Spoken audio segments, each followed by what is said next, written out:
Comienza Partida Doble, el programa de ciencias económicas por Radio UBA 87.9. En la conducción, Norberto Lema. Coordinación temática y columnas, Andrés López y Oscar Cetrángolo. Producción, Unidad de Comunicación Institucional de la Facultad de Ciencias Económicas de la Universidad de Buenos Aires.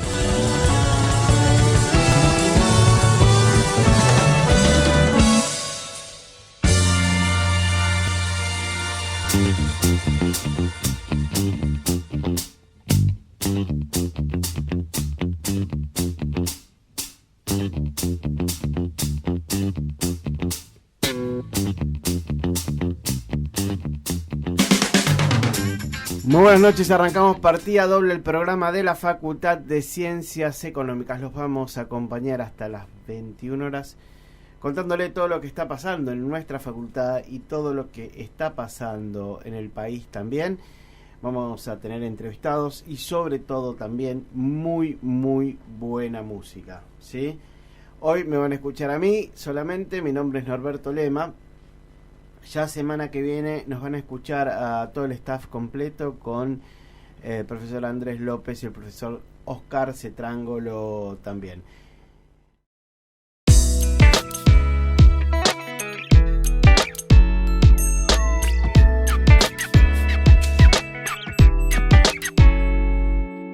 Seguimos aquí en Partida Doble y vamos a hablar ahora, queremos charlar de muchos temas, con nuestro secretario de Relaciones Institucionales, que también es rector en el Instituto Universitario Escuela Argentina de Negocios. Estamos hablando con Omar Quiroga. Omar, Norberto Lema te saluda, ¿cómo estás? ¿Qué tal, Norberto? Buenas tardes. Muchas gracias por la comunicación. Un placer estar hablando con vos ahora. Por favor, un placer igualmente. Omar, tenemos muchos temas para hablar, desde cómo está la facultad en lo que tiene que ver con relaciones institucionales, sobre todo en tu gestión, y también sobre el tema de ciudades inteligentes, ¿no? Estuve investigando un poco todo lo que habéis hecho, me parece un tema interesantísimo, sobre todo por lo que tiene que ver con la pospandemia, la pandemia, cómo se están reorganizando las ciudades y cuál es la idea para la ciudad de Buenos Aires y para varios municipios con los que estuvieron trabajando desde la facultad. Arrancamos un poquito con el tema de cómo está trabajando la facultad en relaciones institucionales con otros lugares, cómo se relaciona con distintas instituciones. Contame un poquito cómo es la actualidad hoy de la UBA en ese sentido. Bueno, la Facultad de Ciencias Económicas tiene una enorme trayectoria de vínculo con el medio, ¿no? Siempre, desde hace décadas, se vinculó mucho con organismos públicos, con empresas privadas. Siempre tuvo una estructura muy grande de pasantías, de asistencia técnica.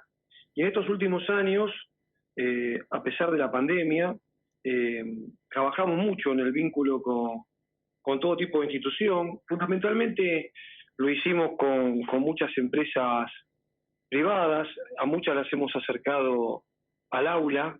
Ha sido el caso de empresas enormes como la Big Four, que puede ser Accenture, que la hemos tenido participando en clases, porque la forma real de tener vínculo con las empresas del medio es visitándolas y que ellas nos visiten y participen de nuestras clases, es decir, llevar la práctica al aula.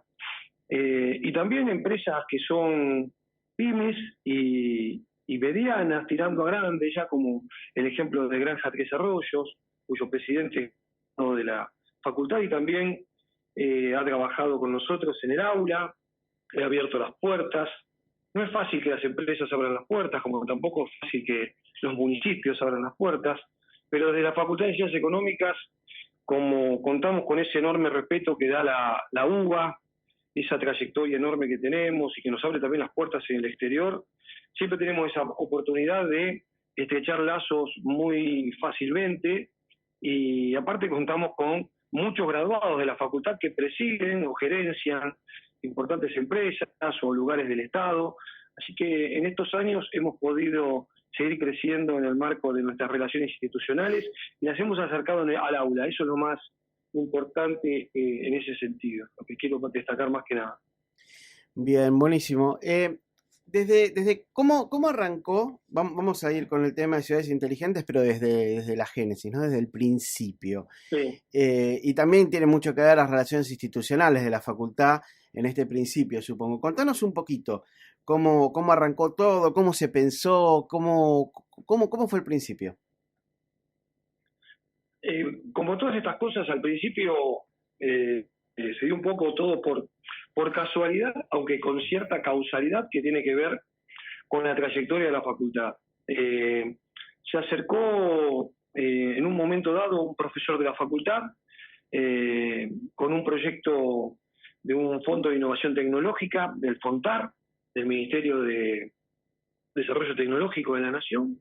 Esto era el año 2013, y empezamos a trabajar en conjunto en ese proyecto con la Universidad Tecnológica Nacional y con 8 pymes que tenían un importante desarrollo tecnológico. Y trabajamos un proyecto sobre Smart Cities, donde el eje fue con el municipio de Chascomús. El proyecto fue lento, no fue fácil llevar adelante, porque no es fácil articular a veces acciones con varias pymes que tienen la problemática cotidiana y aparte se suman a un proyecto como este, pero ese fue el punto de partida que nos llevó a pensar en que podíamos hacer mucho en este ámbito de las ciudades, y así fue como en el 2014, cuando inició su gestión José Luis Justi, charlando con él, yo era secretario de la facultad en ese momento de transferencia de gestión de tecnologías, vimos la oportunidad que se presentaba para la facultad de crear un centro de estudios que estuviera enfocado en la cuestión de las ciudades. Primero a todos les llamó la atención porque ¿por qué hablar de un tema que generalmente es de otras facultades, como las facultades de Arquitectura y Desarrollo Urbano o la de Ingeniería? Y nosotros entendimos que las ciudades tenían como necesidad principal para poder encarar cualquier proyecto, ser solventes económicamente, y eso es una cuestión muy importante a encarar las económicas. Después estaba la cuestión de, una vez que conseguís los recursos, saber manejarlos en forma eficiente, y es otra cuestión que tenía que ver con ciencias económicas. Y después entendíamos que las ciudades tienen que tener estrategias, proyectos de ciudad, y nosotros, teniendo la carrera de licenciatura de administración, teníamos una incumbencia enorme en esto de la gestión de ciudades, entendiendo fundamentalmente el fenómeno de las ciudades que se estaba dando ya fuertemente hace 8 o 9 años, en donde las ciudades ya tienen el 57% aproximadamente en promedio de la población mundial viviendo en ellas, y si vamos a subcontinentes como Latinoamérica, tiene el 82% de la gente viviendo en ciudades, Europa tiene otro tanto, Estados Unidos tiene el 78% de la gente viviendo en ciudades, y Argentina es uno de los países más urbanos del planeta. El 92% de nuestros habitantes vive en centros urbanos. Así que con el decano en ese momento entendimos que teníamos que encarar este proyecto. El Consejo Directivo de la Facultad lo entendió así y aprobó la creación del Centro de Ciudades Inteligentes y me eligieron como director del Centro de Estudios. A partir de ahí empezamos a trabajar fuertemente, y lo primero que hicimos es no aislarnos. Es decir, yo te mencioné antes lo de la importancia que tienen en este tema facultades como Arquitectura y Desarrollo Urbano e Ingeniería, y las convocamos y nos juntamos y empezamos a trabajar juntos. Y empezamos a encarar proyectos. Uno de los proyectos que trascendió y que tuvo mucha fuerza es la maestría en Planificación y Gestión de Ciudades, que se creó, que es de toda la universidad, la coordina la Facultad de Arquitectura, pero es una maestría de toda la universidad, participan profesores de distintas disciplinas, y se entendió este fenómeno de las ciudades como un fenómeno multidisciplinario. Y así encaramos el proyecto y llevamos años creciendo, por ejemplo, con el proyecto de la maestría. Y otros proyectos como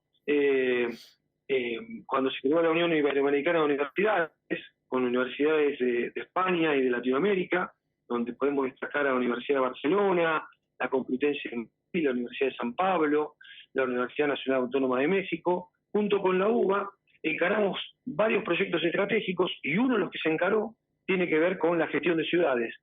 Y llevamos a cabo 2 congresos en la UBA, en 2015-2016.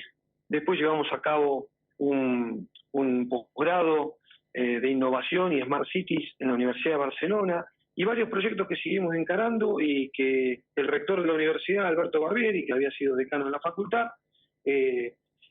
ayudó a que vayamos en ese camino, entendiendo que la cuestión de la gestión estratégica de ciudades es un tema totalmente fundamental para que la UBA lo encare y lo trabaje con otras universidades. Ese fue el punto de vida.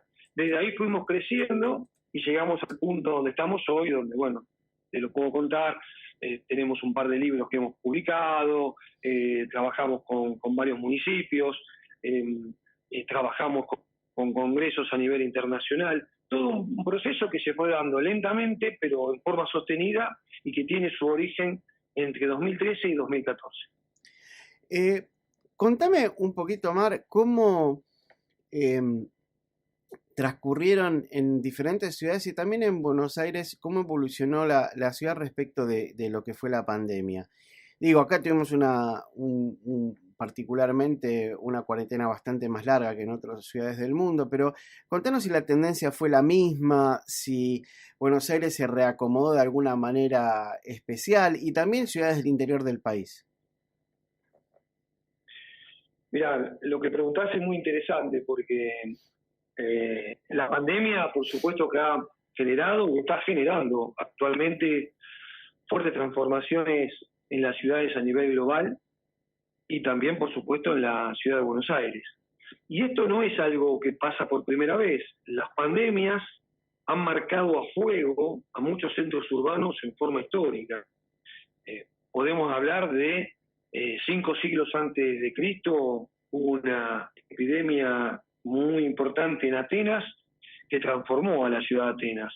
Viniendo más acá, Londres tuvo una epidemia de fiebre amarilla que la transformó a mitad del siglo XIX y la hizo cambiar su forma de gestionar el agua, gestionar sus residuos, la hizo entender que era una ciudad en crecimiento, que ya tenía más de 1 millón de habitantes y que necesitaba sistema de alcantarillado, un sistema de saneamiento totalmente diferente, y además empezó a entender en ese momento, y estamos hablando de hace casi 170 años, que la ciudad tenía que tener una gestión metropolitana, que ya empezaba a ser una ciudad donde había una complejidad distinta a lo que se había entendido como ciudad hasta ese momento.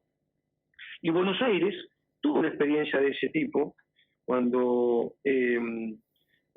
la atacó la epidemia de fiebre amarilla allá por 1871, que generó grandes transformaciones en la ciudad, porque la epidemia hizo que la gente huyera de la ciudad, huyera hacia ciudades cercanas, que en ese momento eran Belgrano, que ahora forma parte de la ciudad, Flores, que estaba fuera de la ciudad y hoy también forma parte de la ciudad, y la epidemia de fiebre amarilla hizo efecto muy fuerte en el sur de la ciudad, en la zona de Barracas, en la zona de La Boca, donde ya había conventillos, había inmigrantes, y eso generó una transformación de Buenos Aires en ese momento, en la década de 1870, que perduró durante mucho tiempo, que hizo el corte entre el sur y el norte de la ciudad, que dejó un sur más deteriorado porque la gente lo abandonó y se fue, y un norte que después iba a ser más rico.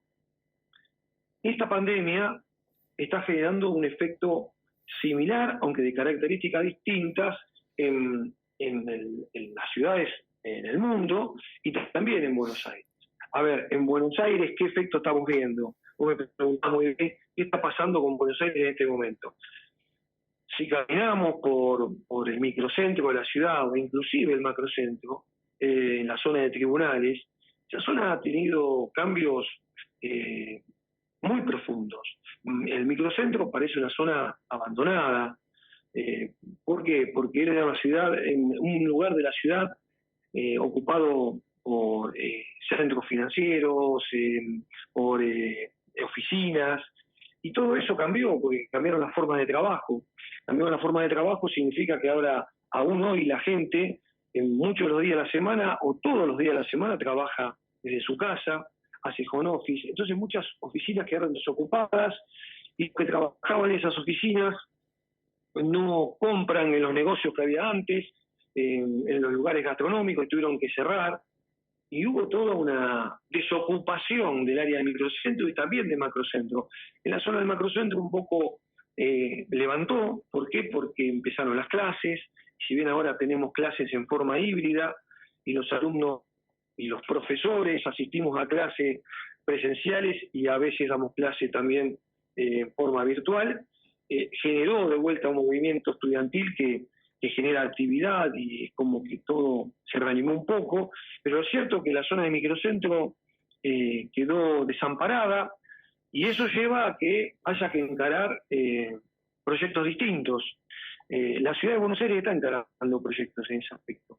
Mira qué casualidad, a quien le toca encarar proyectos en tal sentido es el ministro de Desarrollo Económico, que está haciendo un trabajo muy fuerte en ese aspecto, y es el decano que te contaba, claro, que encaró junto conmigo el proyecto en 2014 del Centro de Ciudades Inteligentes. Entonces claro, ahora están encarando todo un proyecto de transformación del microcentro, por ejemplo. ¿Cómo evoluciona quienes estamos por el microcentro y lo caminamos cada tanto, nos estamos dando cuenta de que hay días de semana en hora pico que están con muy poca gente? Digo, no ha vuelto la gente en la pospandemia a trabajar a las oficinas y muchas empresas están vendiendo las oficinas, las desocuparon porque se dieron cuenta que el home office es bastante más rentable, ¿no? ¿Cómo ves que vaya a evolucionar esta zona? Y la evolución de la zona está marcada por lo que se llama, la forma de salir de lo que está pasando y que vos describís también es ir hacia lo que se llama ciudad mixta o ciudad de los 15 minutos. Es decir, volver a hacer que el microcentro no sea un lugar de oficinas solamente o un lugar de entidades bancarias. Se trata de que el microcentro sea una ciudad, sea una parte de la ciudad donde haya viviendas, donde haya instituciones educativas, donde haya instituciones de salud, donde haya también oficinas, donde haya lugares de gastronomía, lugares de esparcimiento, lugares de diversión. ¿Qué quiero decir con esto? Que el microcentro tiene que ser nuevamente un lugar donde la gente viva ahí, vuelva a ser un lugar de viviendas y la gente tenga todo cerca.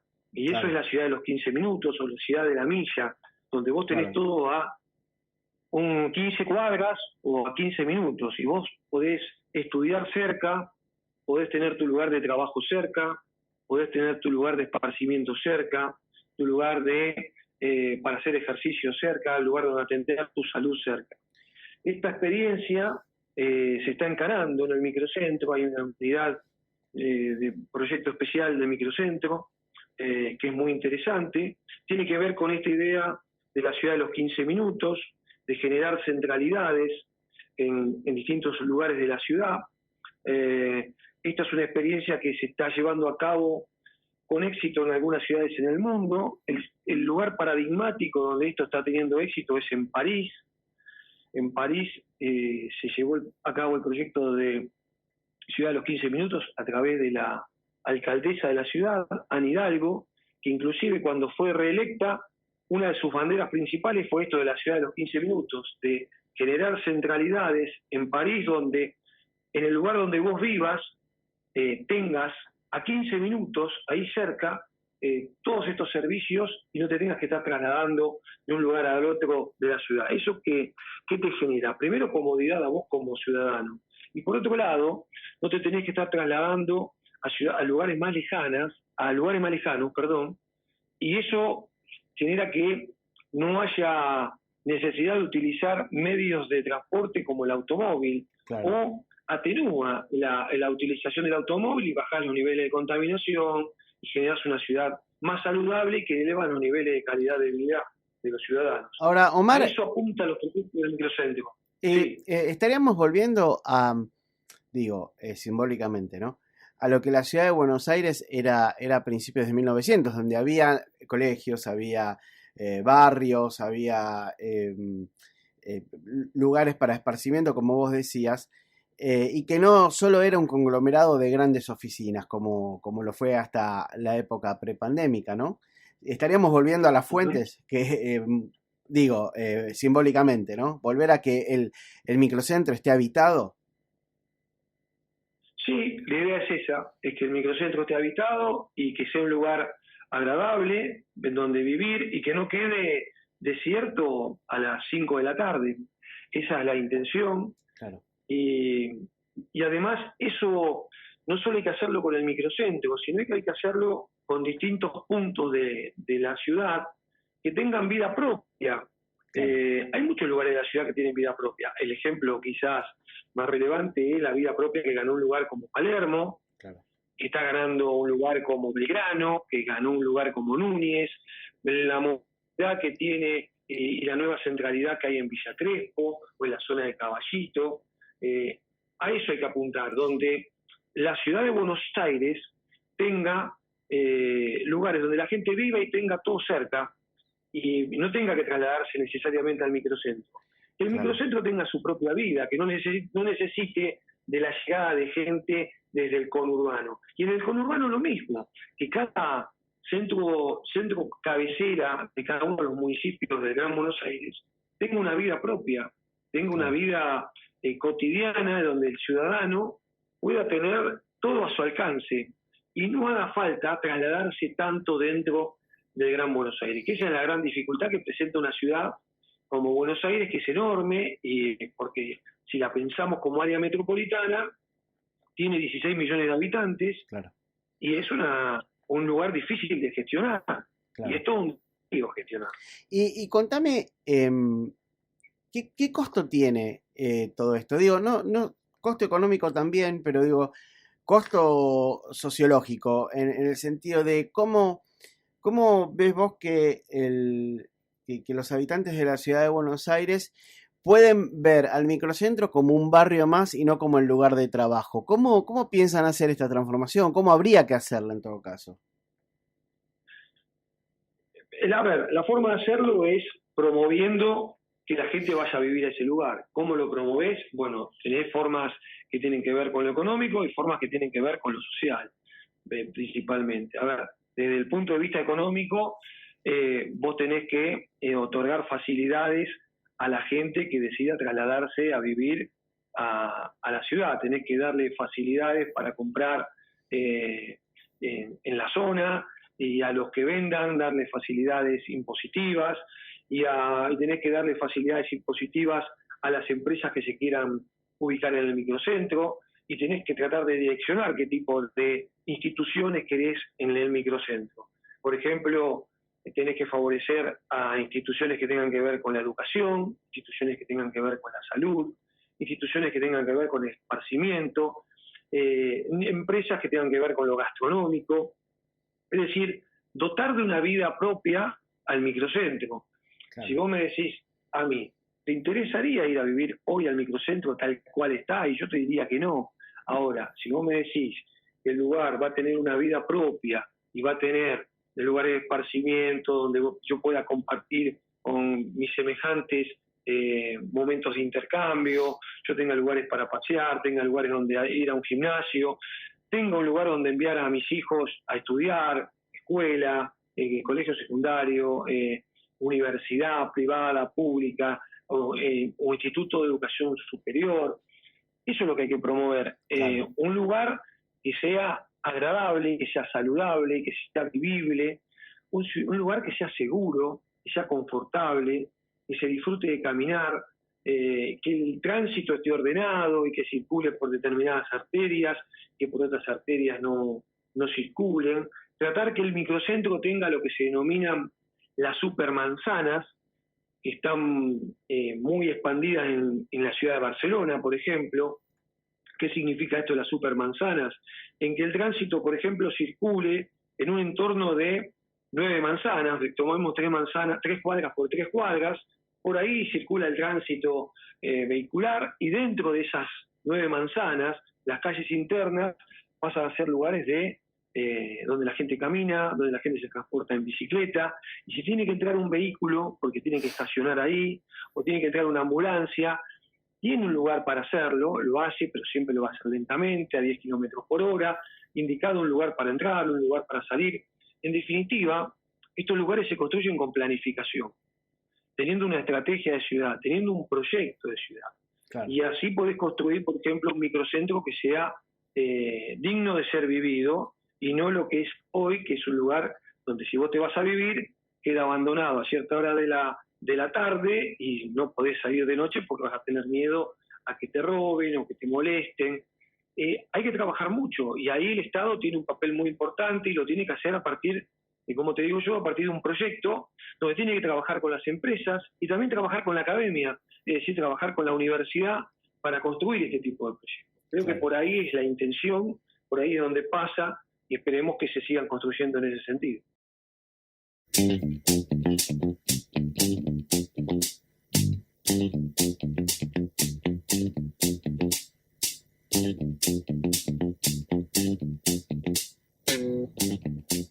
Seguimos aquí en Partida Doble y seguimos charlando con Omar Quiroga acerca del tema de ciudades inteligentes. Omar, te quería seguir preguntando, ¿cómo se puede pensar también desde el lado de ciudades inteligentes? Pues me quedó dando vuelta un tema que nombraste, que tiene que ver un poco con la seguridad, ¿no? De lo que sería el microcentro y cómo hacer que gente se vaya a vivir ahí. ¿Se puede pensar globalmente el tema de ciudades inteligentes, por ejemplo, desde el lado de la seguridad también? ¿Mejora algunos parámetros a través de esto y la seguridad también mejora? A ver, mira, el tema de... Te voy a hacer me voy a tomar 2 minutitos para aclarar el término ciudades inteligentes, que es un concepto que se puso de moda, pero que sirve para identificar lo que queremos hacer con las ciudades, ¿no? A veces esa idea de tener una estrategia de ciudad, tener un proyecto. Hace unos 10, 12 años, el concepto de ciudad inteligente estaba muy vinculado a la aplicación de la tecnología para la gestión de ciudades, y a partir de eso mejorar la calidad de vida de la gente. Sí. Eso fue un concepto inicial, aún hoy está bastante arraigado el concepto desde ese punto de vista, pero después se fue yendo hacia un concepto de ciudad inteligente donde vecinocéntrica, es decir, que no solo es importante tener tecnología, la tecnología tiene que ser un medio, y lo importante es tener ciudadanos inteligentes que sepan utilizar esa tecnología.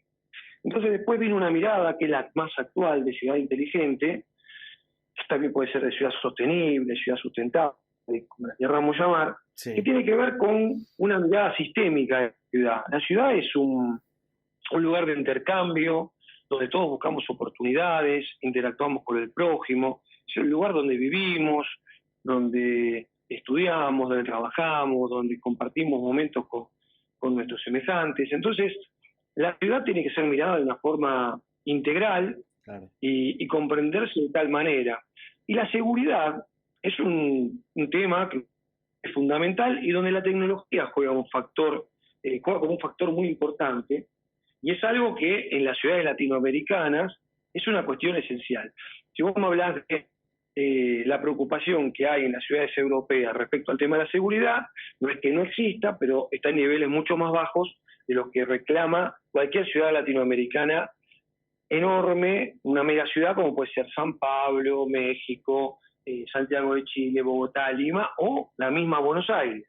Claro. Y ahí es donde juega un papel muy importante, y siempre cuando hablamos de gestión de ciudades, hablamos de gestión de la seguridad. A ver, Buenos Aires es una ciudad que nos aparece como insegura, pero dentro de lo que es el contexto latinoamericano, está entre las ciudades más seguras. Y cuando nos toca viajar a visitar otras ciudades grandes como Buenos Aires, en Latinoamérica nos damos cuenta de eso, de que Buenos Aires es, dentro de todo, bastante más segura. Ahora, Buenos Aires, en cuanto uno cruza la General Paz, parece tornarse parece no, se torna más insegura y en altas horas de la noche hay lugares que son realmente intransitables, donde el tema de la seguridad se convierte en fundamental. ¿Qué se puede hacer desde esta gestión de ciudades del tema de seguridad? Hay muchos ejemplos. Cuento uno práctico que tenemos y que lo hemos tratado en el primer libro que sacamos sobre ciudades. Nosotros en el año 2018 publicamos un libro del Centro de Ciudades Inteligentes que es el caso San Miguel. San Miguel es un municipio de Gran Buenos Aires, donde hicimos un trabajo de análisis sobre el municipio. Partimos de nuestro modelo de gestión estratégica que desarrollamos en la facultad, y ahí uno de los factores más importantes que abordamos es el tema de la seguridad, y donde encontramos que el municipio de San Miguel desarrolló un sistema de seguridad muy inteligente y muy simple, utilizando tecnología de fácil alcance por parte de la población. ¿Qué tecnología utilizan? El WhatsApp. A través de un sistema que se llama Ojos en Alerta, donde uno marca el WhatsApp de Ojos en Alerta, da la advertencia en forma verbal o en forma escrita, y rápidamente tenés la respuesta de la patrulla y te resuelve el tema. Ahí pudimos detectar un mecanismo de seguridad en el Gran Buenos Aires muy interesante, que fue creciendo. Hoy en día, Ojos en Alerta en San Miguel tiene unos 150.000 adherentes sobre una población de 350.000, 400.000 habitantes. Es decir, es una medida de un impacto muy, muy importante, y la importancia está dada porque San Miguel tiene cerca de 20 convenios desarrollados con otros municipios del país. Municipios que están en la provincia de Buenos Aires, municipios que están en el interior de la Argentina y municipios que están también en el Gran Buenos Aires, como por ejemplo 3 de Febrero, Escobar. Ha desarrollado un conjunto de acuerdos que muestran el éxito del sistema. Y eso muestra a las claras la necesidad que hay cuando tenemos un proyecto de ciudad. El tema seguridad urbana es un tema fundamental y tenemos que tener una forma de encararlo. Tigre ha sido una de las precursoras también en ese sentido. La verdad que el modelo que desarrolló San Miguel de Ojos en Alerta es un sistema innovador, de fácil uso de tecnología por parte de los ciudadanos y que ha logrado impacto en disminuir la inseguridad del San Miguel. Hay mucho por avanzar, por supuesto, pero eso es un claro ejemplo que quería describir porque lo trabajamos en la facultad, el municipio lo utilizó muy bien y nosotros lo estudiamos, y la verdad que entendimos que es un sistema funcionando y que por eso se ha trasladado a un municipio como Pinamar, para tener una idea, o Patricio del Chañar en Neuquén. Ha llegado a lugares increíbles, o ha llegado a la ciudad de Mendoza, que lo aplica, y todo a través de convenios que no tienen costo. Es decir, la transferencia del modelo de parte de San Miguel es colaborativa, y está muy bien, porque es lo que tienen que hacer los intendentes hoy en día: colaborar entre ellos, trabajar en conjunto, en definitiva tener empatía y entender que el municipio es la primera cara ante el ciudadano, ante el vecino.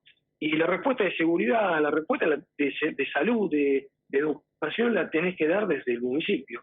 Y ahí San Miguel llevó adelante un papel muy interesante que lo sigue profundizando y que nosotros lo seguimos estudiando día a día.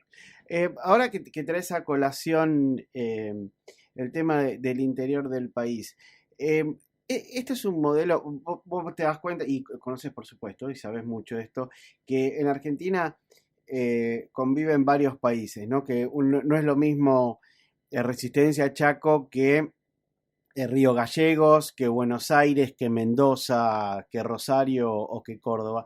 ¿Cómo ves las diferencias y cómo es aplicable este modelo a diferentes ciudades del interior de Argentina? Mirá, Norberto, hay un tema que es básico y fundamental comprender.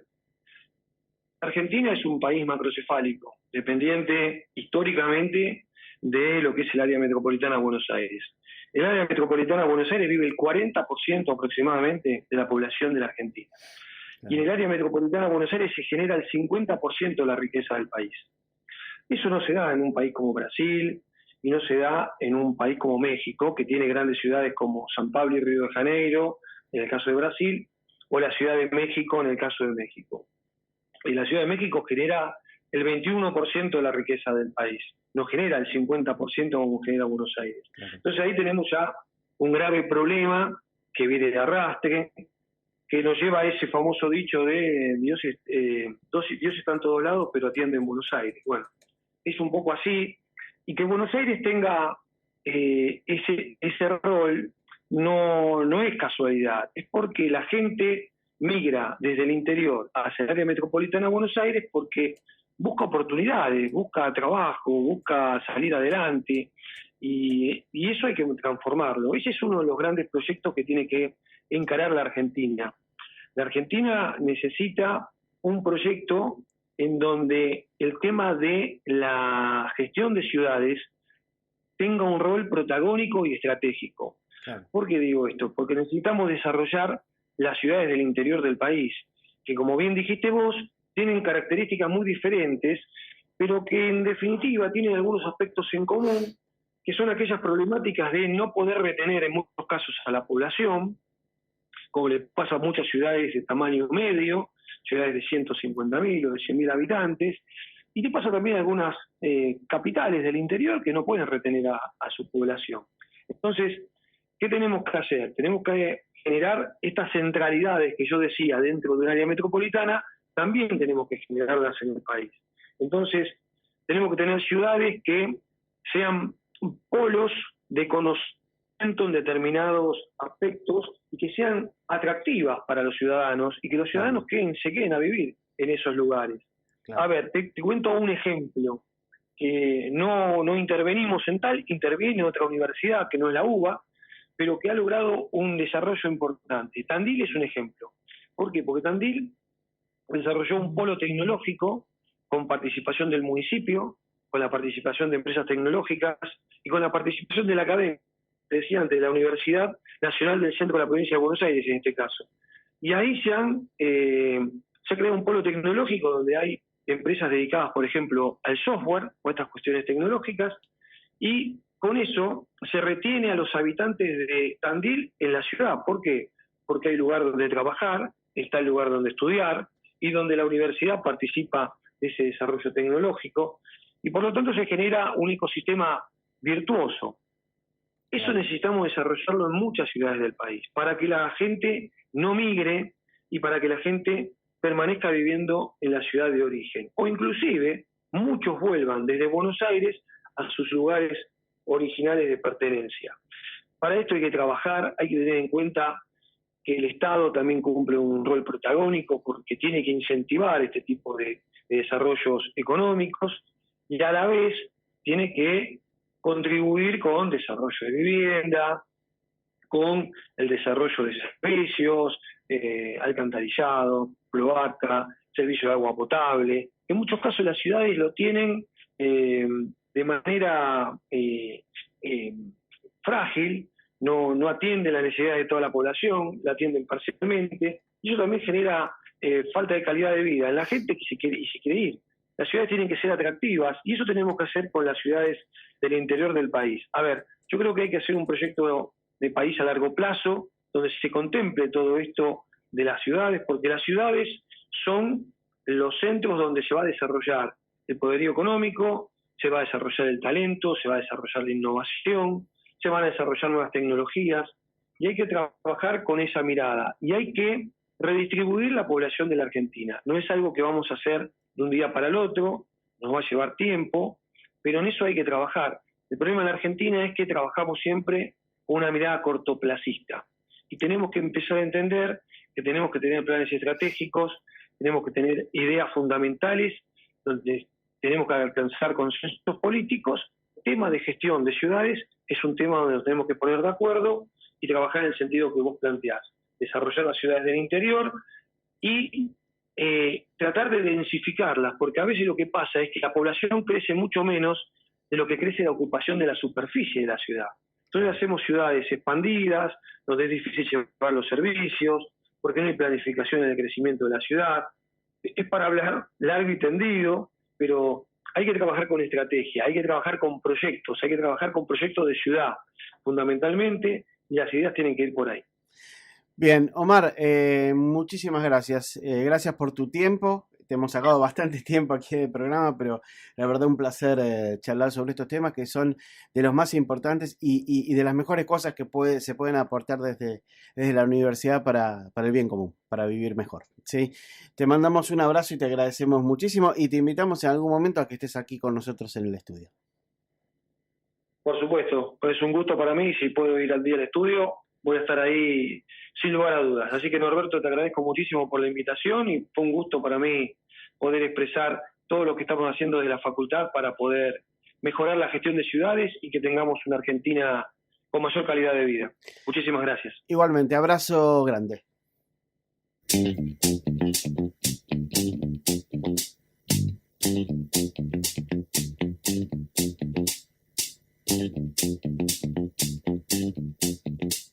Así nos vamos despidiendo con Partida Doble, el programa de la Facultad de Ciencias Económicas, y nos volvemos a encontrar el martes que viene a las 20 horas con el programa de la Facultad de Ciencias Económicas. Le mandamos un abrazo enorme a todos y nos volvemos a encontrar. Gracias. Chao.